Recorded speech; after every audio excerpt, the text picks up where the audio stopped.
Recent ആയിട്ട് ഇപ്പൊ ദൃശ്യം 3 എന്ന് പറഞ്ഞൊരു സിനിമ ഇറങ്ങുന്നുണ്ട്. ദൃശ്യം 1 ഇറങ്ങി, 2 ഇറങ്ങി. അതിനുശേഷം ഒരുപാട് വിഷയങ്ങളില് ഈ സിനിമ ഒരു സംസാര വിഷയമായി. അതായത് സിനിമകൾ കണ്ട് ആളുകൾ ഇൻഫ്ലുവൻസ്ഡ് ആവുന്നു, അങ്ങനെ ഒരു പ്രവണത കൂടി വരുന്നതായിട്ട് തോന്നുന്നുണ്ട്.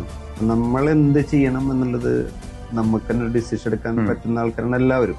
എല്ലാവർക്കും അതിനുള്ളൊരു പവർ ഉണ്ട്. അതെങ്ങനെ യൂസ് ചെയ്യുന്നു എന്നുള്ളതനുസരിച്ചിരിക്കും. പക്ഷെ എന്താ കാര്യം വെച്ചാൽ, ഇപ്പോ പുതിയ തലമുറയെ സംബന്ധിച്ച് നോക്കുമ്പോൾ ഇപ്പൊ വയലൻസ് ഒക്കെ ഇപ്പൊ മാർക്കോ, അതേപോലെ തന്നെ ദുരന്തർ 2 ഇതൊക്കെ ഞാൻ കണ്ടപ്പോ വളരെയധികം വയലൻസ്. കില്ല് എന്ന് പറഞ്ഞൊരു ഒരു ഹിന്ദി ഫിലിം, ഇതൊക്കെ വമ്പൻ കളക്ഷൻസ് ആണ്. കാരണം ഇപ്പൊ റീസെന്റ് ആണ് ഈ തരം വയലൻസ് ഒക്കെ സെൻസർ ബോർഡ് അനുവദിച്ചു തുടങ്ങിയിട്ടുള്ളത്. ഇത്രയ്ക്ക് അധികം മുമ്പുണ്ടായിരുന്നു. വയലൻസിന് വേണ്ട ഒരു അതിപ്രസരം ഇപ്പൊ വരുന്നുണ്ടെന്നാണ്. സെപ്പറേറ്റ് കൊടുത്തോണ്ട് മാത്രം ആവില്ല.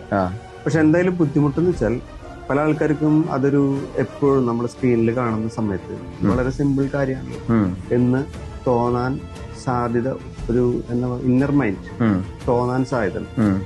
അതേപോലെ തന്നെ വളരെ നല്ല ക്യാരക്ടേഴ്സിന് നമ്മുടെ നാട്ടിലുണ്ട്. ഇപ്പൊ വാത്സല്യം പോലുള്ള ഒരു സിനിമ, മമ്മൂട്ടി വളരെ എല്ലാവരെയും സ്നേഹിക്കുന്ന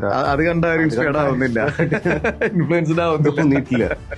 പക്ഷെ ഇത് കുറച്ചും കൂടി നമ്മുടെ നാട്ടിലാണെങ്കിലും ഇങ്ങനെ എന്താ പറയാ, മോശം കാര്യമാണെന്നുണ്ടെങ്കിൽ കുറച്ചും കൂടി സ്പീഡിൽ ഇൻസ്പിറേഷൻ കിട്ടുന്നുണ്ടോ എന്നൊരു സംശയമുണ്ട്. ഇപ്പൊ നമ്മൾ വിദ്യാഭ്യാസ സമ്പ്രദായത്തിലായാലും അല്ലാത്ത ഒരു അറ്റ്മോസ്ഫിയർ ആയാലും കുറച്ചും കൂടി ഒരു ബോധവൽക്കരണം അതിന് ആവശ്യമാണെന്നുള്ളത് തോന്നുന്നുണ്ടോ? ബോധവൽക്കരണത്തിന്റെ ആവശ്യമില്ല, എല്ലാവർക്കും അത്യാവശ്യം ഇതൊക്കെ അറിയാം. പക്ഷെ ഇപ്പോഴത്തെ കാലഘട്ടം എന്ന് പറയുന്നത് നമ്മൾ കോമൺ സെൻസ് എത്രത്തോളം ഉപയോഗിക്കുന്നുണ്ട് എന്നുള്ളതിനെ സംബന്ധിച്ച് വലിയൊരു വിഷയമാണ്. കാരണം വെച്ചാൽ നമ്മളൊക്കെ റിയൽ വേൾഡിലില്ല, റിയൽ വേൾഡിൽ അതാണ് അതിന്റെ